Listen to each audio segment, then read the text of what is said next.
शरण। शरणा लीजे साधु का, शरणा गही गुरु पीर। रज्जब खांडा लाख का, रहे मयान में वीर। आजीवन दूल्हे के वेश में। अपने गुरु दादू दयाल जी की आज्ञा से रज्जब जी सारी जिंदगी दूल्हे के वेश में रहे। जब दादू दयाल ने रज्जब जी से कहा, जिसमें पाया उसी में रहो, यह वेश मुबारक समझो, तब गुरु की आज्ञा स्वीकार करके जीवन भर रज्जब जी दूल्हा ही बने रहे। वही वर की पोशाक पहने रहे जिसमें दादू दयाल जी के पहली बार दर्शन किए थे। एक बार पालड़ी में सत्संग करने के बाद दादू जी महाराज अपने शिष्यों के साथ मार्ग में भक्तजनों को दर्शन देते हुए कड़ेल नामक गांव के पास पहुंचे। वहां कुछ प्रेमीजनों ने रज्जब जी से कहा कि अब तो आपको दूल्हे का वेश त्याग कर संतों के अनुरूप वेश धारण कर लेना चाहिए। अब आपकी जो अवस्था है उसमें इस सुंदर वेशभूषा की इच्छा होनी भी नहीं चाहिए। अपने गुरु भाई प्रेमीजनों का यह परामर्श सुनकर रज्जब जी ने कहा, मैं सुंदरता के लिए यह वर वेश धारण नहीं करता हूं, चूंकि इसी वेश में मुझे सद्गुरु और तत्व की प्राप्ति हुई थी। इस कारण मैं इस वेश का त्याग नहीं करूंगा और इसके लिए मुझे कोई परेशानी भी नहीं उठानी पड़ती। अन्य शिष्यों के मन में बनी इस धारणा को दादू जी दूर करना चाहते थे। एक दिन जब वे अपने शिष्यों सहित बस्सी नामक गांव में सत्संग करने जा रहे थे, तो मार्ग में एक नाला आया। अत्यधिक कीचड़ होने के कारण नाले को पार करना आसान नहीं था। तब दादू जी ने शिष्यों से नाले में थोड़ी थोड़ी दूरी पर कुछ पत्थर डालने को कहा, ताकि उन पर पैर टिकाकर नाले को पार किया जा सके।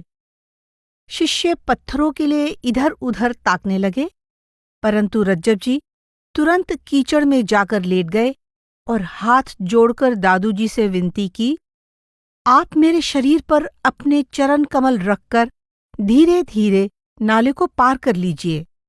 आपके चरण मेरे शरीर पर पड़ने से मेरी देह पवित्र हो जाएगी। रज्जब जी का ऐसा अनूठा प्रेम देखकर दादू जी ने अपने शिष्यों से कहा, देख लो, अगर रज्जब का वर वेश से लगाव होता तो वे अपनी पोशाक उतारकर ही कीचड़ में प्रवेश करता, परंतु उसने ऐसा नहीं किया। तब दादू जी ने रज्जब को कीचड़ से उठाया और रज्जब जी ने हाथ जोड़कर आदर सहित गुरु को प्रणाम किया। यह सब देखकर शिष्यों के मन में बनी हुई यह धारणा कि रज्जब जी शौकीन होने के कारण तथा शिष्यों और भक्तों का ध्यान अपनी ओर आकर्षित करने के लिए दूल्हे का तड़क भड़क वाला वेश सदा धारण किए रहते हैं, सदा के लिए दूर हो गई। वे रज्जब जी की सच्ची गुरु भक्ति के प्रति श्रद्धा से नतमस्तक हो गए। उन्हें अपनी भूल का एहसास हो गया। रज्जब जी अपनी वाणी में कहते हैं, हे प्रभु, मुझसे वही कार्य करवाएं जिसका मेरे गुरु ने मुझे हुक्म दिया है, क्योंकि उनकी कही बातें ही मेरे मन को अच्छी लगती हैं। मैं आपसे यही भीख मांगता हूं कि आखिरी सांस तक गुरु की दिखाई राह पर चलता रहूं और उनके द्वारा बताई गई मर्यादा का पालन करता रहूं। यही सच्ची शरण है। गुरु का कह्या करावहु साईं, ये बातें मेरे मन भाईं। गुरु की आज्ञा में मन राखो, दीन दयालु दूर मत नाखो। गुरु की सीख सन्मुखा कीजे, समर्थ साहिब यहूदत दीजे। गुरु की गति मति माही मारी, रज्जब मांगे भीख भिखारी। सद्गुरु दादू जी के देहावसान का वृत्तांत भी रज्जब जी की गहरी गुरु भक्ति का प्रमाण है। जिस प्रकार दादू दयाल जी से प्रथम साक्षात्कार रज्जब जी के जीवन की सबसे महत्वपूर्ण और हर्षपूर्ण घटना थी, वैसे ही दादू जी का देहावसान उनके लिए अपार दुखदायी घटना थी। अपने सद्गुरु का वियोग उनके लिए असहनीय था। उनके कई पदों में उनकी विरह वेदना प्रकट हुई है। तन मन दुखी जू फेरी सवारे, अंतर धान भये गुरु प्यारे, जन रज्जब रोवे दुख आदू, परम पुरुष विचटे गुरु दादू। कहते हैं कि दादू जी के देहावसान के बाद रज्जब जी ने अपने नेत्र बंद कर लिए। अब उन्हें गुरु के बिना सारा संसार सूना प्रतीत होने लगा था। निरंतर आंखें बंद किए वह अपने सद्गुरु दादू दयाल जी की याद में, प्रभु के स्मरण में और ध्यान की अवस्था में रहने लगे। जरूरत पड़ने पर ही आंखें खोलते थे, वरना बंद ही रखते थे। शरण किसकी लेनी है? शरण लेने का अर्थ है गुरु पर अटूट विश्वास और प्रेम के साथ गुरु के हुक्म का पालन करना। गुरु की पूर्ण शरण लेना ही मुक्ति का एकमात्र साधन है। जीव को केवल वही शक्ति इस संसार से मुक्ति दिला सकती है जो स्वयं अविनाशी हो, जिससे बड़ी और कोई दूसरी ताकत ना हो, और वह है परमात्मा की जीवनदायी शक्ति शब्द। सद्गुरु शब्द का साकार रूप होते हैं। रज्जब सद्गुरु शब्दमय, शब्द गहें निज ठाम। इसलिए सद्गुरु की शरण लेने में ही हमारा हित है। जब तक हमारे सिर पर सद्गुरु का दया मेहर का हाथ है और हमारे हृदय में प्रभु का वास है, गुरु दादू का हाथ शिर हृदय त्रिभुवन नाथ, तब तक हमें किससे डरने की जरूरत है? रज्जब डरिए कौन सौ। एक उदाहरण द्वारा रज्जब जी कहते हैं कि तलवार की कीमत चाहे लाख रुपए भी क्यों ना हो, फिर भी उसे म्यान की जरूरत पड़ती है। शरणा लीजे साधु का, शरणा गही गुरु पीर, रज्जब खांडा लाख का, रहे म्यान में वीर। शरण कैसे लेनी है?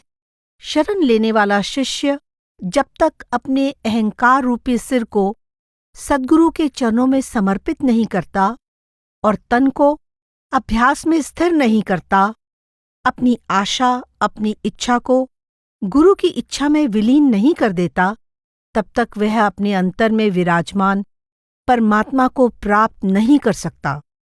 जब लग शिर डारे नहीं, तजे न तन की आस, तब लग राम न पाइये, जन रज्जब सुन दास।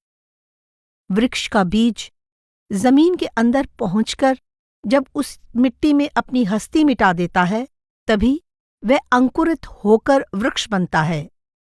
यही स्थिति शरण लेने वाले शिष्य की होती है।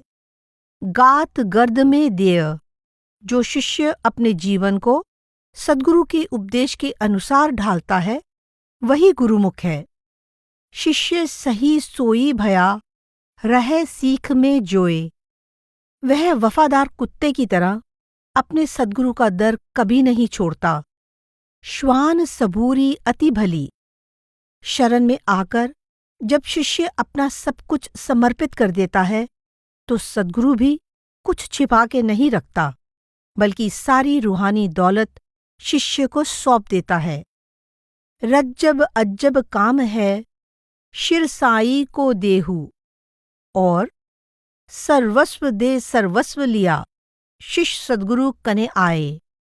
शरण में आया गुरुमुख हुक्म के अनुसार हर दम नाम के सुमिरन में लगा रहता है। रज्जब रहिए रजा में, साधु शब्द शिर धार। जीते जी मरने वाला, इस मीठे फल को चखने वाला ही सही अर्थ में गुरुमुख है। संतो मरणे मंगल मीठा, सो गुरुमुख विरले दीठा। सद्गुरु हमेशा ऐसे शिष्य के अंग संग रहते हैं। ऐसे शिष्य की जीवन डोर सद्गुरु के हाथ में रहती है। उसे प्रभु जैसे रखता है, वो वैसे ही रहता है। बाजीगर की पूतली, बाजीगर हाथै, रज्जब राखे त्यों रहे, नहीं अवगुण साथे। जा दिन ज्यों राखे प्रभु, ता दिन त्यों रहिए, रज्जब दुख सुख आपणा, काहू नहीं कहिए। रज्जब रहिए रजा में, साधु शब्द शिरधार, मनवच कर्म कारज सरें, कदे न आवे हार। रज्जब जी ने स्पष्ट कर दिया है कि शरण का मतलब है हुक्म में रहना। रज्जब रहिए रजा में, गुरु गोविंद हुजूर, इनकी आज्ञा मेटतें, देखत पड़िए दूर। परंतु कुछ ऐसे भी लोग हैं जो मन की शरण लेकर मन के मुरीद बन जाते हैं। मन का मुरीद मनमुख। जो जीव परमात्मा को पाने के लिए मन के बनाए बाहरमुखी साधनों में, कर्मकांड में उलझा रहता है, वह मनमुख कहलाता है। मनमुख का ध्यान बाहर संसार के असंख्य पदार्थों में फैला रहता है, जबकि गुरुमुख का ध्यान हमेशा अपने शरीर के अंतर में लगा रहता है। गुरुमुख बासा पिंड में, मनमुख वह ब्रह्मंड। गुरुमुख सद्गुरु की संगति करके जागृत हो जाता है, जबकि मनमुख मूर्खता के कारण अपने अंतर में विद्यमान रूहानियत के खजाने को गवा देता है। गुरुमुख गुरु संगति से जागे, मनमुख मूढ़ महानिधि त्यागे। मनमुख लोग अंतर में वास करने वाले परमात्मा की खोज दूर दूर तीर्थों पर जाकर करते हैं, जल और पत्थरों की पूजा करते हैं। हरिघर माही छाड़ करी, परदेश जाए प्राण, जन रज्जब सोधी बिना, पूज ही जल पाषाण। मनमुख यह विश्वास करता है कि सरोवरों तथा नदियों में नहाने से उसके पापों की मैल दूर हो जाएगी, परंतु मैल तो मन पर चढ़ी हुई है। आत्मा संसार में किए हुए कर्मों की मैल से ढकी हुई है। यह मैल किसी सरोवर के जल से कैसे दूर हो सकती है? केवल तीर्थ स्थानों पर भटकने से उद्देश्य पूरा नहीं होता। यह तो वैसा ही है जैसे बहुते चले विचार बिन, ज्यों घाणी का बैल, जन रज्जब चारों पहर, कटी कोस नहीं गैल।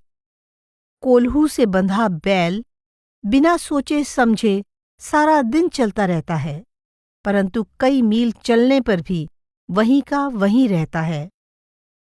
तन धोया फिर तीर्थों, मैल रहिया मन माही, रज्जब पातक प्राण में, क्यों उर के अग जाहीं।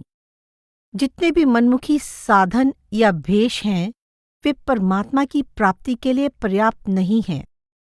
रज्जब जी समझाते हैं कि यदि तिलक लगाने से ही अंतर का सच्चा ज्ञान प्राप्त हो जाए या माला फेरने से परमात्मा मिल जाए, फिर तो परमात्मा से मिलना बहुत आसान खेल हो जाए। जे तत्व प्राप्ति तिलक में, माला पहर्यों मेल, तो रज्जब पर से पीव सब, सहज भया यहु खेल। इसी तरह सिर यदि मुड़वा लिया जाए, फिर भी काम वासना तो मन में समाई हुई है। जब तक मन के काम वासना रूपी बालों को नहीं मोड़ा जाता, सिर मुड़वाने से कोई फायदा नहीं हो सकता। शिर मुंड्या अस्थूल का, काम जड़िया मन माही, रज्जब मन मूंडे बिना, शिर मूंडे कछु नाही। मूर्ति पूजा के बारे में रज्जब जी कहते हैं कि पत्थर की मूर्ति बेजान है। जिसको आग और पानी नुकसान पहुंचा सकते हैं, वह हमारी रक्षा कैसे कर पाएगी? वह कहते हैं कि हम उस मूर्ति को प्रभु कैसे माने जिसको सुनार और कारीगर ने गढ़ा है। रज्जब अघड़ अमोल की, खलक खबर नहीं जान। वे उस परमात्मा से बेखबर हैं जिसे न तो किसी ने गढ़कर बनाया है और न ही जिसका कोई मोल ही दिया जा सकता है। एक परमात्मा के भजन के सिवाय कुछ भी महत्वपूर्ण नहीं है। भगवंत भजन बिन कुछ नहीं, भेष भरम दे नाखी। वास्तव में मन की मैल को धोने और उसे पवित्र करने की जरूरत है। इसके लिए 3 तीर्थ हैं: सत्य, संयम और सुमिरन। तन को तीरथ बहुत है, मन को तीरथ 3, सतजत सुमिरन सलिल शुद्ध, रज्जब काढ़े बीन। संत महात्माओं ने इस उद्देश्य को पूरा करने के लिए कई तरह से सेवा करने की हिदायत दी है।